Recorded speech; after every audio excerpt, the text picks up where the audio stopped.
எல்லோருக்கும் வணக்கம். Welcome back to my channel Latha sweet home. எல்லாருமே சந்தோஷமாகவும் ஆரோக்கியமாகவும் இருப்பீங்கன்னு நம்புகிறேன். இனிய விலாக் பார்த்தீங்கன்னா கிருஷாவோட பர்த்டே செலிப்ரேஷன் தான் பார்க்க போகிறோம். அவளுக்கு பிடிச்ச மாதிரி சமையல் பண்ண போகிறேன். அப்புறம் நைட்டு டின்னருக்கு அம்மா அப்பா வருவாங்க, அதனால அவங்களுக்கும் டின்னர் ப்ரிப்பேர் பண்ணணும். ஸோ கொஞ்சம் ஸ்பெஷலான சமையல் தான் இன்றைக்கி செய்ய போகிறேன். மார்னிங் வந்துட்டு இட்லியும் டிஃபன் சாம்பார் பண்ண போகிறோம். அவளுக்கு அது ரொம்ப பிடிக்கும். ஸோ பர்த்டே கேர்ளுக்கு பிடிச்ச மாதிரி செய்யலான்ட்டு இன்னைக்கு லஞ்ச் பாக்ஸ்க்கு அவளுக்கு இட்லியும் டிஃபன் சாம்பார் தான் கொடுத்து விட போகிறேன். இன்னைக்கு நைட்டே பார்த்தீங்கன்னா குலோப் ஜான் மட்டும் பண்ணி வச்சுட்டேன். அப்புறம் கொஞ்சம் டெக்கரேஷன் பண்ணணும். இதெல்லாம் தான் ஃபுல்லாக இந்த vlogல பார்க்க போகிறோம். வாங்க வீடியோக்குள்ளே போகலாம். பர்த்டேக்கு முந்தைய நாள் நைட்டே பார்த்தீங்கன்னா குலோப் ஜான் மட்டும் செஞ்சு வச்சுட்டேன். அடுத்த நாள் எல்லாமே பண்ண முடியாது. ஒரு பேக்கெட் வீட்லேயும் இருந்தது, சரி அதை மட்டும் நான் செஞ்சு வச்சுட்டேன் நைட்டு. அப்புறம் மார்னிங் டிஃபன் சாம்பாருக்காக ஒரு அழகு பருப்பு ஊற போட்டிருக்கேன். லஞ்சுக்கு காரக்குழம்பு பண்ண போகிறேன், அதுக்கு புளியும் ஊற போட்டிருக்கேன். பருப்பை நல்லா வாஷ் பண்ணிவிட்டு குக்கரில் போட்டுக்கோங்க. ஒரு 10 பல்லு பூண்டு, 200 கிராம் சின்ன வெங்காயம் இருக்குங்க நான் எடுத்த அளவு. இந்த சாம்பாருக்கு சின்ன வெங்காயமும் நாட்டு தக்காளியும் இருந்தால் தான் நல்ல டேஸ்ட்டு கொடுக்கும். பர்த்டே கேர்ள் குளிச்சுட்டு வந்துட்டாங்க. இனிமேல் தான் ட்ரெஸ் பண்ணணும். அவளுக்கு காலைல ஹேர் வாஷ் மட்டும் பண்ணி விட்டுட்டேன். ஒரு 6 o'clock போலவே ஹேர் வாஷ் பண்ணி விட்டுட்டேன். அப்போ தான் தலை காயும் ஸ்கூல் போகிறதுக்குள்ளே. இப்போ நான் குக்கரில் துவரம்பருப்பு, சின்ன வெங்காயம், நாட்டு தக்காளி, பூண்டு, மஞ்சத்தூள் இவ்வளோ தாங்க ஆட் பண்ணியிருக்கேன். அப்புறம் தண்ணி நல்லா தாராளமாக ஊற்றிக்கோங்க. இது ஆறினோன்னு திக்காயிடும். அப்புறம் 2 ஸ்பூன் மிளகாய்த்தூள் போட்டிருக்கேன். இப்போ அதை அப்படியே மூடி போட்டு வெயிட் போட்டுட்டு ஒரு 6 விசில் விடுங்க. கரெக்டாக இருக்குங்க. நல்லா வெந்து வரும், நல்லா குழஞ்சி இருக்கும். இப்போ இந்த சாம்பாருக்கு பொடிக்கு என்னென்ன இன்க்ரீடியன்ட்ஸ் எடுத்துருக்கேன்னா 2 ஸ்பூன் தனியா இருக்கும், ஒரு 2 ஸ்பூன் உளுத்தம்பருப்பு, 1 ஸ்பூன் கடலைப்பருப்பு, அப்புறம் 1/2 ஸ்பூன் வெந்தயம், 1/2 ஸ்பூன் சீரகம், தேங்காய் திருவல் கொஞ்சம், ஒரு 4 வரமிளகா எடுத்துருக்கேங்க. இப்போ ஒரு கடாயை காய வச்சுட்டு அதில் ஒன்று ஒன்றா சேர்த்து நம்ம வறுத்துக்கலாம். ஃபஸ்ட்டு நான் உளுந்தியும் கடலைப்பருப்பையும் வறுத்துக்கிறேன். அதுக்கப்புறமா தான் வரமிளகா ஆட் பண்ண போகிறேன்.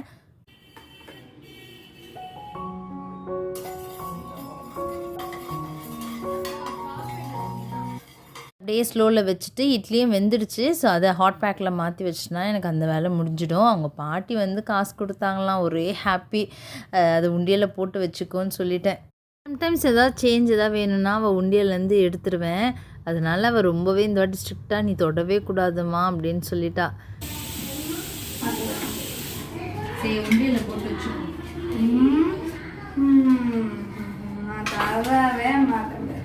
இவங்க சேவிங்ஸ் நான் என்ன பண்ணுவேன்னா சின்ன சின்ன அமௌண்ட்லாம் அவங்களுக்கு எப்போயாச்சும் எதாவது தேவை பிடிக்குது அப்படின்னா அந்த அமௌண்ட்லேயே வாங்கிக்க சொல்வேன். அப்படி கொஞ்சம் பெரிய அமௌண்ட்டாக சேரும் போது போஸ்ட் ஆஃபீஸ் சேவிங்ஸ் அக்கௌண்ட்டில் அவங்க பேர்லேயே நான் சேர்த்து வச்சுருவேன். இப்போ இதில் நான் தனியா ஆட் பண்ணிக்கிறேங்க. அப்புறம் வரமிளகாவையும் சேர்த்துக்கிறேன். லாஸ்ட்டாக தான் சீரகமும் வெந்தயமும் சேர்க்க போகிறேன்.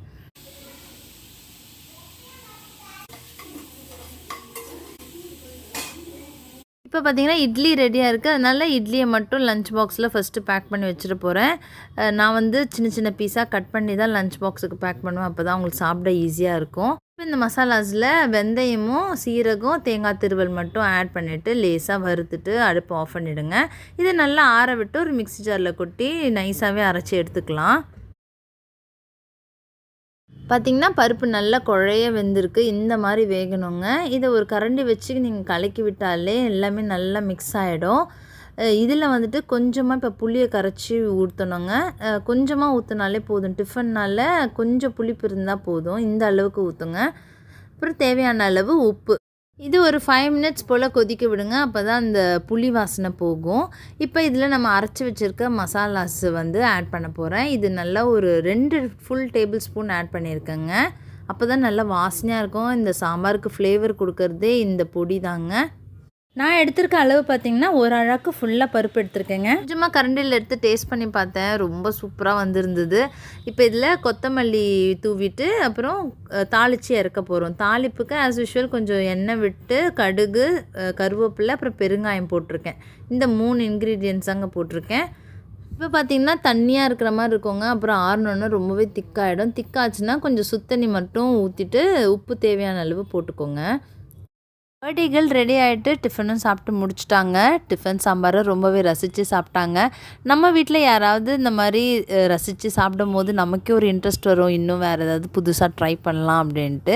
அந்த மாதிரி உங்கள் வீட்டில் நீங்கள் சமைக்கிற சாப்பாட்டை யார் ஃபஸ்ட்டு பாராட்டுவான்றதை கமெண்ட் பண்ணுங்கள். அப்புறம் ஸ்கூலுக்கு வேர்க்கடலை பர்ஃபி தான் வாங்கி கொடுத்துருந்தோம். வீட்டுக்கு ஒரு பாக்ஸ் வாங்கியிருந்தோம், நல்லா இருந்தது சிங்கிள் பேக்காக. ஸோ இந்த வாட்டி பர்த்டேக்கு இதுவே கொடுத்துடலான்ட்டு வேர்க்கடலை பர்ஃபி வாங்கி ஸ்கூலுக்கு கொடுத்து அனுப்பிச்சோம். அக்காவுக்கு பர்த்டேனுவே தஷு குட்டிக்கு ஒரே எக்ஸைட்மெண்ட். ஈவினிங் கேக் கட் பண்ண போகிறோம், தாத்தா பாட்டிலாம் வருவாங்கன்னு ரொம்ப ஜாலியாக இருந்தாங்க. பாவம் பாப்பாவுக்கு தான் அவள் பர்த்டேக்கு சாக்லேட்டே கொடுக்க முடியல. அக்டோபர் 2 ஸ்கூல் லீவ் வந்துடுது. நெக்ஸ்ட் டைம் ஆச்சு அடுத்த நாள் கொடுத்து விடணும். கிருஷா பர்த்டேக்கு ஒரு ஒயிட் பேண்ட்டும் ஸ்லீவ்லெஸ் டாப்பும் தான் எடுத்திருந்தோம். டே ஃபுல்லாக ஸ்கூலுக்கு போட்டு போனால் ரொம்ப அழுக்காகிடும்ன்ட்டு இந்த தீபாவளிக்கு எடுத்த ட்ரெஸ் தான் போட்டு விட்டு அனுப்பிச்சேன். இந்த ட்ரெஸ்ஸும் புதுசு தானே, சரி இதை போட்டுட்டு போன்னு சொல்லி அனுப்பிட்டேன். பசங்களெல்லாம் ஸ்கூலுக்கு அனுப்பிட்டு அப்புறம் கொஞ்சம் வேலை இருந்தது, கிச்சன்லாம் க்ளீன் பண்ணிவிட்டு நானும் டிஃபன் சாப்பிட்டு முடிச்சுட்டேன். சரி இப்போ பலூனை ஊதி டெக்கரேட் பண்ணிடலான்ட்டு அந்த வேலையை தான் செஞ்சுட்டு இருந்தேன். ரொம்பலாம் பலூன் வாங்கலைங்க, கொஞ்சமாக வாங்கி எங்கெங்கே ஆணி இருக்கோ அங்கே மட்டும் ஹேங் பண்ணி விட்டேன். ஒரு செட் ஆஃப் பலூன் மட்டும் கொஞ்சம் இந்த ஃப்ளவர் ஷேப்பில் ட்ரை பண்ணேன், பரவாயில்ல ஒழுங்காக தான் வந்திருந்தது.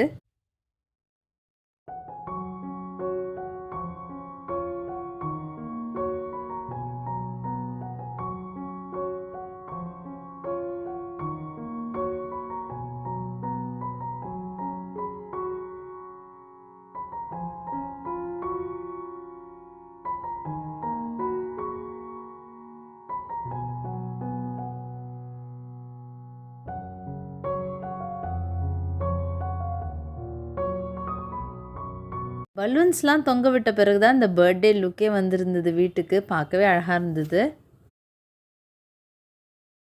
இப்போ டைம் ஒரு கிட்டத்தட்ட 1:00 இருக்கும்.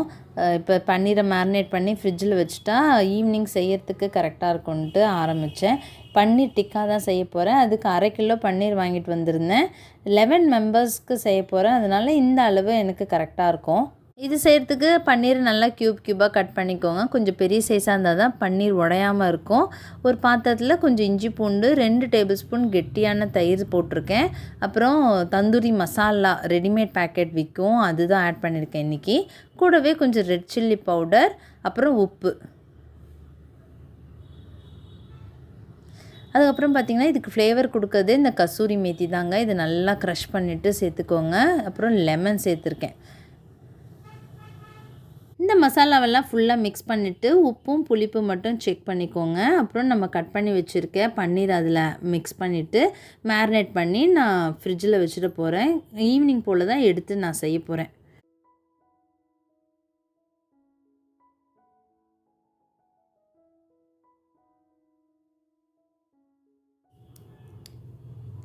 பன்னீர் பாருங்கள் இந்த மசாலாஸில் ஃபுல்லாக கோட் ஆகிடுச்சு. அப்படியே இதை தூக்கிட்டு போய் ஃப்ரிட்ஜில் வச்சுட்டு அடுத்த வேலை எனக்கு என்னென்னு பார்த்திங்கன்னா பூரி மாவு பிசைஞ்சு வைக்க போகிறேன். இதையும் பிசைஞ்சு வச்சுட்டேன்னா கொஞ்சம் சின்ன வேலையை அப்பப்போ முடிச்சிட்டேன்னா தான் ஈஸியாக இருக்கும். ஈவினிங் ஆகிடுச்சு. கிருஷாவும் ஸ்கூல்லேருந்து வந்தாச்சு. ஸ்கூலில் அவங்க ஃப்ரெண்ட்ஸ் நிறைய கிஃப்ட்டு கொடுத்துருக்காங்க. அதெல்லாம் ரொம்பவே ஹாப்பியோடு எனக்கு காமிச்சிருந்தா. என்னோடய பர்த்டே டைம்லலாம் கிஃப்ட்டு என்ன வரும், பெருசாக ஒரு பென்னு வரும், இது மேக்ஸிமம் இல்லை ஒரு ஷோ பீஸ் குட்டியாக அந்த மாதிரி தான் வரும். இப்போ பாருங்கள் பசங்க டிஷர்ட்லாம் ப்ரெசென்ட் பண்ணுறாங்க. உங்கள் ஸ்கூல் டைமில் உங்களுக்கு மெமரபிள் கிஃப்ட் என்னென்ட்டு கமெண்ட் பண்ணுங்கள்.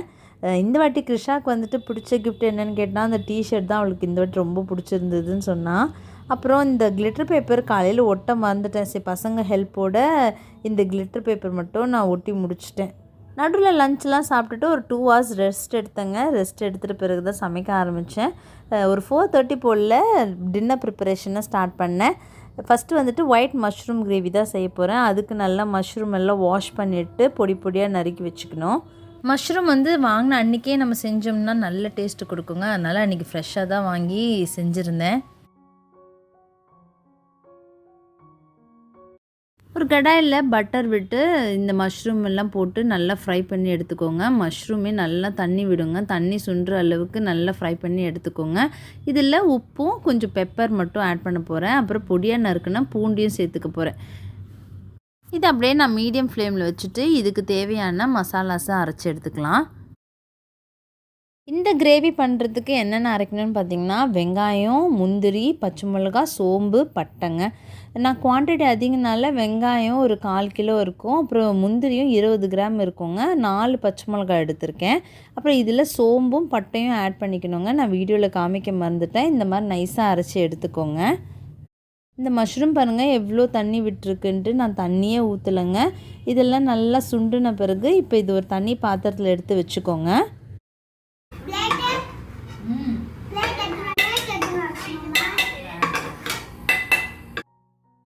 இப்போ அதே கடாயில் பட்டர் ஆட் பண்ணியிருக்கேங்க. அப்புறம் கொஞ்சமாக எண்ணெயும் ஆட் பண்ணியிருக்கேன். இதில் பொடியாக நறுக்குன இஞ்சி, பூண்டு, அப்புறம் வெங்காயம் இதெல்லாம் நல்லா இப்போ வதக்கிக்க போகிறோம்.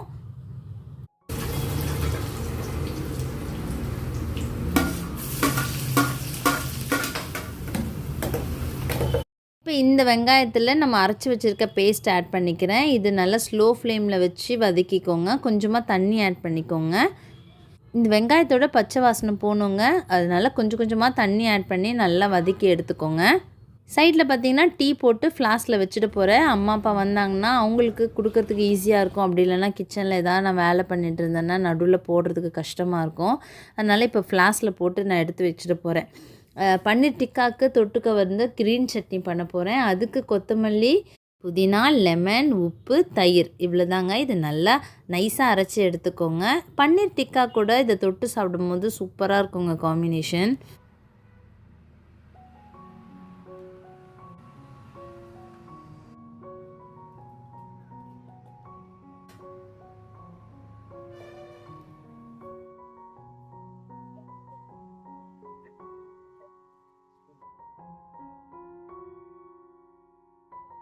கிரேவி நல்லா கொதிச்சிடுச்சுங்க. அந்த பச்சை வாசனைலாம் போயிடுச்சு. இப்போ நம்ம வதக்கி வச்சுருக்க மஷ்ரூமை இதில் ஆட் பண்ணிக்கலாம்.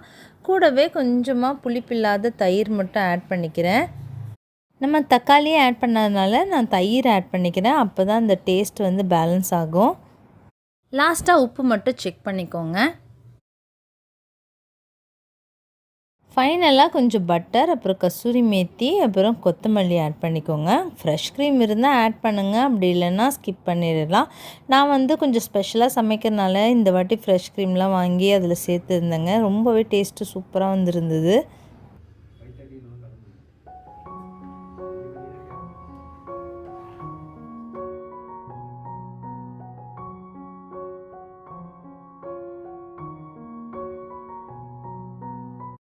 பன்னீர் மேரினேட் பண்ணி வச்சுருந்தேன் இல்லையா, அதில் வந்துட்டு ஸ்மோக்கி ஃப்ளேவருக்காக நான் என்ன பண்ணேன், ஒரு சின்ன கறி துண்டு எடுத்துகிட்டு அதை அடுப்பில் காமிச்சு நெருப்பு வர அளவுக்கு காமிச்சு எடுத்துக்கிட்டேங்க.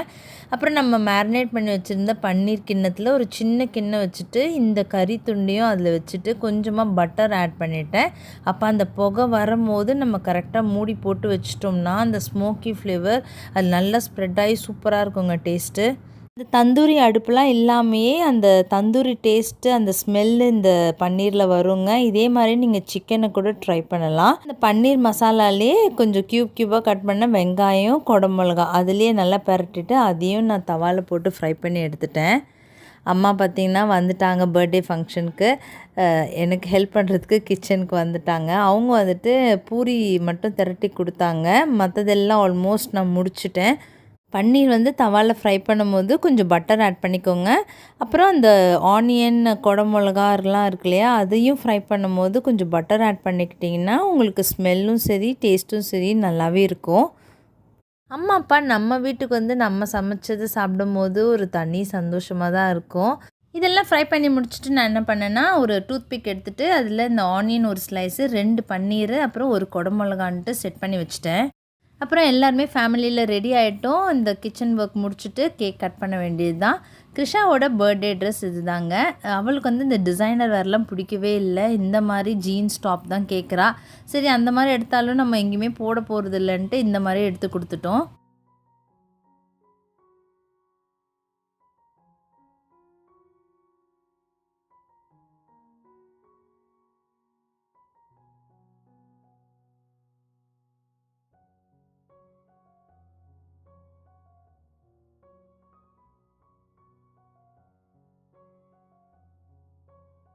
பன்னீர் டிக்கா சுட்டோன்னு சூடாக சாப்பிட்றோன்ட்டு பசங்க 2 பேருக்கும் கொடுத்தேன். டேஸ்ட்டு நல்லா இருக்குன்னாங்க. அப்படியே பெரியவங்க எல்லாருக்கும் சூடாக இருக்கும் போதே ஒன்று கொடுத்துட்டேன்.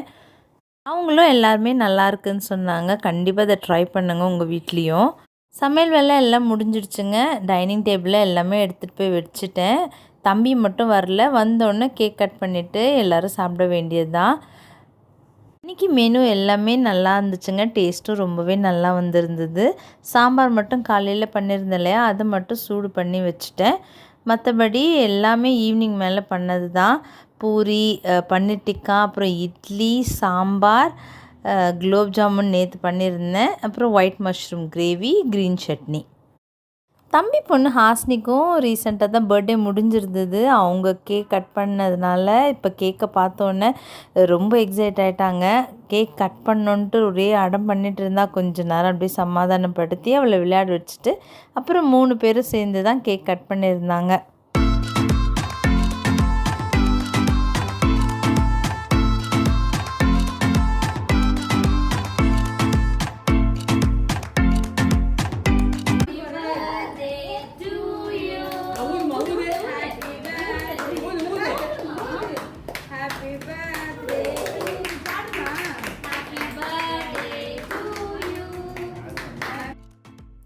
பர்த்டே செலிப்ரேஷன் ரொம்பவே நல்லபடியாக முடிஞ்சுதுங்க. என்ன ஒரே ஒரு குறைனா, என்னோடய சிஸ்டர்லாம் இங்கே இல்லை. அவங்க இருந்திருந்தாங்கன்னா அவங்க பசங்க கூட வந்திருப்பாங்க. ரொம்பவே இன்னும் ஜாலியாக போயிருக்கோம். வருஷம் எப்போவுமே அவங்க எங்கள் கூட ஜாயின் பண்ணிப்பாங்க. இந்த வருஷம் அவங்க இல்லாதது ஒரு பெரிய குறை தாங்க. உங்கள் எல்லாரோட பிளெஸ்ஸிங்ஸும் கிருஷாக்கு கண்டிப்பாக இருக்கும்னு நம்புகிறேன். இந்த வீடியோவை உங்கள் கூட ஷேர் பண்ணதில் ரொம்பவே சந்தோஷங்க.